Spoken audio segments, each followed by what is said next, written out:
Hey guys, so I forgot to do an intro and an outro to where I'm going today, so I'll need to do it now. My name's Arthur, and this is my rolling vlog.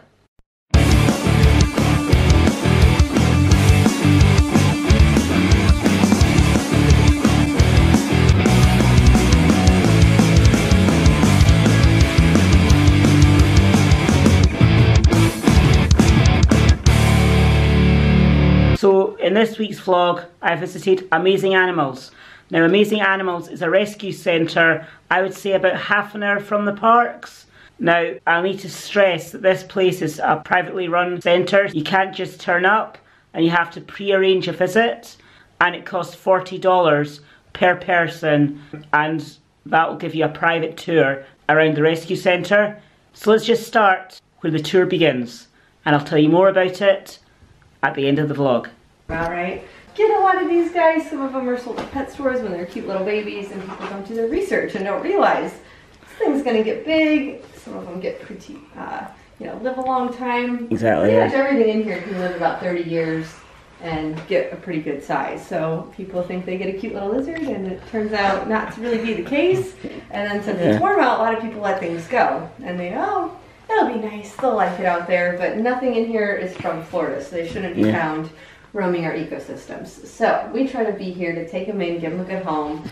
We started the first 5 years with, like I said, just reptiles, and we did a lot of outreach programs. We'll go to schools and daycares and libraries and nursing homes, birthday parties, and we just try to educate the public and let them have fun, up close and personal with the animals. And then we started getting calls for more things, so that's when we got this property and started taking in more. You can build it, you get calls. So we'll go ahead and start with these guys though. They're all snuggled up together. These are our 2 Savannah monitors. And the one up top here, her name is Baby. She is sweet as can be, but she actually recently went blind, actually at the beginning of the year. Yeah, she's got cataracts in her eyes. If you see her her eyes there, they're really cloudy in the middle. She can't see anything. And that just comes with old age, the vet said. We don't know how old she is. She's kind of dumped on us, but we don't pick her up and bring her out anymore because she doesn't know what's going on. And now I put her food right in her face, so then you don't want people to accidentally put fingers in her face because she'll think it's food. She doesn't know any better. But her little buddy that she snuggled up on, they love each other. His name is Suave here. And he was one that was a pet store, pet, cute little baby lizard. We'll get 3 feet, and yeah, these guys live 30 years. So they are carnivores, so sharp nails, sharp teeth. They like to eat bugs and rodents and eggs, all sorts of good stuff. He's very sweet because we handle him every day. Yeah. It's the other thing. You can train everything, including reptiles. They get to know you. He knows we take good care of him. We hang out with him. We don't hurt him. We're not food. So he's got no reason to bite us. They're awesome animals. Yes, yes they are. They just like to sleep all day though. They were all confiscated from people who did not have those permits and given to us. So we follow all the rules. We take them out for education. And the reason you can't have them here in Florida is because they have become super invasive. You hear about the python hunts that's going on in the Everglades right now? Oh. Yeah. These guys. So Burmese pythons are the 3rd largest snake in the world. They get about 18 feet full grown. And they're from Asia. About 25 years ago, a hurricane knocked out someone's breeding facility and a bunch of them got out. And it's warm and swampy and there's lots of food, so they're doing quite well now, which is not good for Florida's ecosystem. So the state has decided you can't have them as a pet anymore. Can you tell which one's which? Yes, right now it's a little, so Thelma is just slightly bigger. And Thelma also, so actually Louise is a little smaller. So I know this one's Louise and that one's Thelma. Now I don't know which one's which when their body gets slowed down. But Thelma has also had a couple surgeries. She gets egg bound. Right. So she's got some scars on her because I've had to pump her full of antibiotics after her surgery to make sure she heals properly. And it leaves little scars on her. So she's a big constrictor, all muscle. They're not venomous. I wouldn't put a venomous stick around your neck like that. So they just kind of hang out. They come out literally like every day with us to do programs. So they're awesome, very well trained, used to us, and just hang out. And they're obviously growing still. They're about 10 feet, probably 40 or 50 pounds pure muscle right now. So pretty impressive still. And they eat pretty decent sized meals. So they only eat every 3 weeks or so. They're really amazing animals. I would like to teach people, you know, snakes aren't something to be so afraid of. They're not out to get you. I've never seen a snake chase anybody down. Chow. His name is Albert. He's a cutie. So these guys are native birds of prey. Federal permit to have him for education, and we have him because he got injured. His left eye is actually a dead eye. It's shriveled up, so he's blind and deaf in the left side. And it happens apparently because he flew into the side of a car. So hit his face pretty good. They took him to a rehabber. The goal was to rehab him for release. And over the course of a couple months, they saw that eye just kind of shriveling up. So he was deemed non-releasable. So that's how we ended up with him. I've trained him to come out and sit on glove and come out for programs so we can teach everybody, you know, they're really important for our ecosystem. They eat a lot of little bugs and rodents and reptiles and whatnot. So most people don't really realize they're out there because they hide so well. It's got great camouflage. They'll sleep in hollowed out tree cavities during the day, and then they're up and about at night, which we don't really see them too much at night then. So pretty fun to kind of teach people that, yeah, they're right here in our backyard and great to keep around. And then people also, the thing is, people think with owls especially, like, oh my gosh, it's so cute. He's full grown, so little. I want that as a pet. But they are federally protected, so it's important to keep them wild, and you know that's where they're best at. So he's a funny one though. He's got a lot of personality. Brazil. They usually live in family groups. It'll be a male and a female, and all their offspring hanging out together in the wild. But we also have another one on this side. They were all ex-pets, so people get them. They're cute. They're full grown. He's like 7 years old or so now. But not a good idea to have them in a bird cage in your house. That's just not nice for them. So we have them next to each other. We did try to introduce them, but they're all males. They fought a lot. It didn't work out so well. So they can still at least hear one another and have that socialization that way. But we do lots of fun toys for them every day. Fingernails or little people faces. But not a good choice for a house pet. Not to mention how stinky they can be and loud. What are you doing? What are you doing? We also have Bingo too, but Bingo and Marvin were living together and they decided to fight, so they're separated for right now. Oh, he likes to play peekaboo. Yeah, he'll play peekaboo with you. So people had these two as house pets as well, because, I mean, look at how cute and fluffy he is, right, Bam Bam? But if you guys notice those nails, skunks are great foragers. So they love to dig up stuff, eat bugs, rodents, reptiles, fruits, veggies, you name it, they eat it. So they're great for the ecosystem, found right here in Florida, all over North America. When people get them as house pets though, they do a surgery and remove their scent glands. So they can't spray you anymore. So again, people go, what a fun house pet, he's cute and fluffy. And Bam Bam here, they took good care of him, they let him have free roam in the house. So they're nocturnal, right? So when you go to bed, he's waking up. And yeah, he had fun being a skunk in their house. He tore up their couch and their carpet and got into cabinets, just doing what skunks do. So eventually they were like, yeah, this isn't a good choice for a house pet. So he's very sweet, very tolerant of us, but you know, he'd much rather be out here being a skunk, getting to play with Odin. Odin's not terrible, but he will bite you without really thinking twice about it, which is why we got him. He'd run around and bite everybody's feet. So yeah, he's got some spunk to him. It's illegal to descent skunks in the UK. I think some states started to do that, but unfortunately, I mean, you can easily find skunks for pets pretty easily here. And the breeders apparently are the ones who even do it, because vets won't do descenting them anymore. So breeders just learn to do the surgery themselves, is what I've been told. So I'm like, yeah, that's not nice, you know. If you have to do a surgery to remove a natural part of an animal so it can be your house pet, probably a good idea not to get it as a house pet. Yeah. But if you guys want, you want to give him a little back rub? He's about 6 years old, which is actually really old for a skunk. In the wild, they only live about 3 or 4 years. So he's our old man. Sean's skunk is about 3, I think. Okay. 2 or 3. Yep. Yeah, I think Odin's about 3 now. But he's doing really good. He's hanging out. He comes out to programs with us. He's a good boy. These guys used to do outreach programs with them, and the place that they were at was not open to the public. They do contract work with a lot of bigger places like Jack Hanna. When he comes to town, he uses their animals to come out for his shows. So that's what they would do. And Kodo and Akin, they're harness trained. They would sit on the keeper's shoulder and do keeper talks. And one day Kodo just decided, I don't want to anymore. I don't really want to be bothered by you people anymore. So she not so nicely let the trainers know.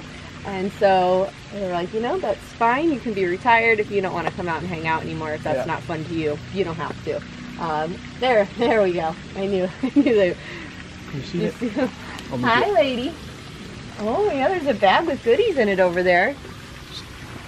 They retired them, and since they live together, they just kind of retired both of them. McKean's very sweet still.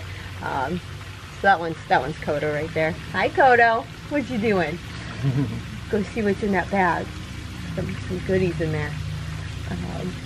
So yeah, so since they aren't open to the public, they asked if we wanted to take them, since we do, you know, little private tours so people can still see them, learn about them, but they're kind of retired and just get to hang out, and they get fun toys every day, nice healthy diet, some pineapples, apple, kiwi, so sweet potato. Sweet potato? Yeah, some sweet potato. We try to give... Just raw? Or? Yep, everything raw. That's Aries, and these guys are Joffrey's cats.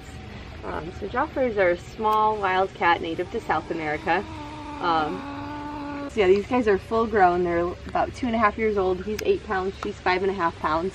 That's as big as they're gonna get. And in South America, unfortunately, we're seeing a decline in their numbers. And a big reason for that is because of human conflict. So habitat loss, conflicts with farmers, getting hit by cars. So all of that is unfortunately impacting their numbers. So this is Godzilla, our little American alligator. So Godzilla here we have as an ambassador animal for us. People kind of underestimate how intelligent they are. People, oh, whatever, it's an alligator. And the thing is, people like to feed them and play with them. We got Godzilla because somebody actually caught him and decided to keep him as a house pet for a little bit. They thought it'd be fun to have a baby alligator. So all of that is illegal. It's illegal to feed them, and that's because they learn really quick. So if you feed them just a couple of times, they go, oh, people equal free food. I'm not gonna hunt anymore. I'll wait for you people to come around and feed me. So they're smart, they're lazy, they want free food. So once you start to have an alligator who isn't afraid of you and will approach you, that's a dangerous situation. So yeah, we don't want them coming up to us thinking we have their next meal. That's not good. Unfortunately, people, you know, we have had alligator attacks happen. I feel like that's on the rise, but they're great to have around. So if you ever see them, we tell people, you know, just respect them, keep a safe distance, admire them. And if you leave them alone, they'll leave you alone, and everybody can have a good day. And they're pretty cool. All these little bumps on their back are actually individual bones called scoots. Oh. It's the same thing that turtle shells are made out of. So they're pretty tough, keeps them protected. Their belly's a lot softer like the snake. Nice powerful tail they have for swimming. The webbed feet is more for walking on the muddy waters. And they have a built-in third eyelid too. So if I close his eyes, when he opens them, you'll see an eyelid go side to side. I call that his built-in goggles, so he can see underwater with that eyelid if he wants to ever open his eyes. He always says this to me. He's like, there it is. He's like, oh, we're sleeping now. You good boy. So yeah, those are pretty cool little goggles. So when he's in his pond, he uses that to see. But if you guys want, you want to hold him? You're going to hold him under the arms and under the tail. Obviously his mouth isn't taped shut, so you don't want to get too close to his mouth. There you go. Let me give him a little, He always got to squirm. There you go. Good boy, Godzilla. There. Yeah, you just pet my head and tell me I'm pretty. Hey. Hey. You're not going to eat him, okay? There you go. Hello, Godzilla. What do you think? Cool. Pretty cool? Yeah. You can kind of feel all his muscles. He's very, bigger they get, obviously, the more dangerous they become. But even this size, he could potentially take a finger off if he wanted to.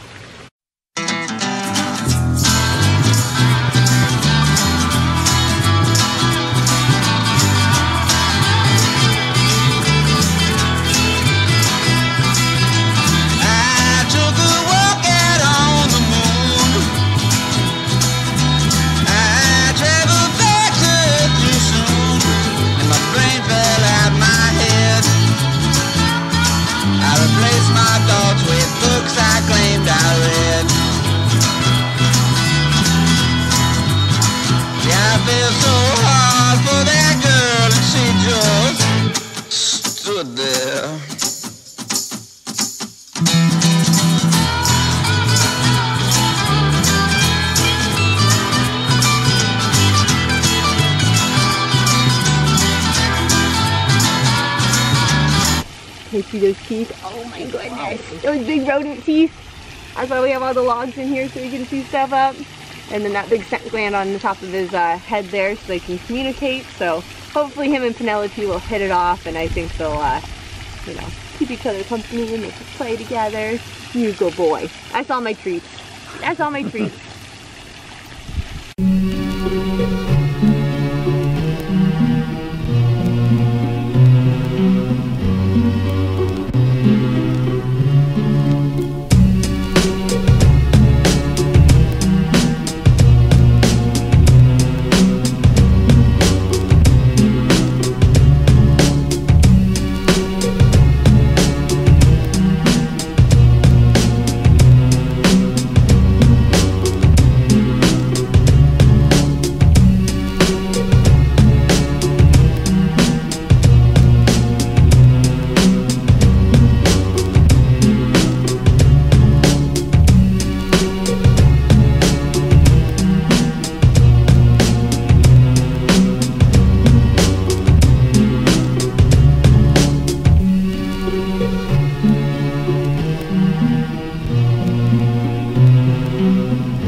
Are you gonna eat it or not? So if Thor finishes his, he'll come and steal this one from Gambit. Yeah. You better eat it then, Gambit.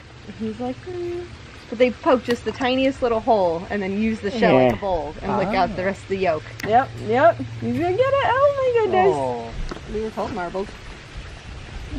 He's just, you can see on the edges of his ears. Yeah. And he's got one darker dot on the back of the base of his tail. Obviously, Gambit's an amber marble. You probably know more with the color variation. I'm like, I don't know, sure. And they want you to feed him some treats, so give him that apple. Look, he's got the apple. He's right there. Look at, woo, woo, follow your nose. There you go. And then Lily, you want to feed Lily a piece of apple too? Oh, we got a new perch. So we actually just, you guys are the first ones coming in here since we've redone this habitat a little bit. So this is a new perch, and then we completely redid a box for them. So we enclosed it all so that when it gets cooler, they stay warmer. There's heat pads in there, we got a blanket now. So they've been snuggling up in there. Oh. There's one of the kinkadoos next to you. Can't see if that's Kiwi or Rufio. Usually Kiwi tries to pee on people, so I think that's Rufio. But yeah, so the sloths, when they're eating, you guys feel free to give them a nice little back rub. They do live up to the name sloth. They sleep about 15 hours a day, and they sleep that much because what you're feeding them today is coming out about a month later. A month? A month later, yes. So they have a multiple chamber stomach like a cow, and it takes about a month to digest their meals. So they like to just save their energy to digest their food. So they sleep all day. They'll wake up at night, eat some food. You know, they eat every day, so they're eating lots of different vegetation off the trees, and then they go back and sleep and hope nothing sees them. So they don't have very good eyesight, but they do have a great sense of smell and great hearing. So if you look here at Luke, he's got these little ears underneath that fur. Oh, you see it? I call them his people ears. So they can hear really well, they smell really well, they just don't see that well. He doesn't care about it. You want to give Lily one too? Reach over, there you go. So they have 18 sharp teeth in that mouth. Well, I should say 4 sharp, 18 total. They're all molars, and the way they grind them kind of shapes them. So they're constantly growing their teeth, and that's why those 4 stay very sharp, which is great for breaking off food and also great for defense. So sloths can move quick when they want to. They just choose to kind of save their energy the best they can. But if they feel threatened, they can move. I've seen angry sloths in action. You do not want to get in the way of that. So we actually don't even hold these two. It's completely up to them to come over. All positive reinforcement so they get their treats. And otherwise they just get to hang out. And their fur is pretty coarse. It goes down around their back, so they get rained on a lot being in the rainforest. They get rained on so much and move so little that they'll grow moss and algae in their fur too. Yeah, so then they're brown and green and they camouflage even more. One of their biggest predators in the wild is actually a harpy eagle. So it's larger than a bald eagle, can pick them right off of the trees. Pretty impressive bird of prey. But really and truly, people, we're doing a number to our ecosystem right now. So, yep, so not a good thing. Let me see if they want carrot. Try to feed them a carrot. I'll try to go with the healthy. They'll probably throw it out in my face, but we'll see. You want that one? He's like, I don't want that. So I had an amazing time, see what I did there, at Amazing Animals. The staff who run it are absolutely fantastic, and the animals are really happy and have a much better life than the life they had before arriving at the centre. Now, I'll need to stress again that this place is privately run. As I said at the start of the vlog, you can't just turn up. If you want to visit Amazing Animals, what you have to do is message them. What I did was I messaged them via their Facebook page, and then what you'll do is you'll pay a deposit of $40, and then when you arrive, you then pay the remaining balance depending on how many is doing the tour. So if there's 3 doing the tour, like it was when I was there, it would cost $120. And I highly recommend that you book a visit because this place is absolutely amazing. I've got many more adventures to come from Florida, but for now, it's time for me to roll on to my next adventure.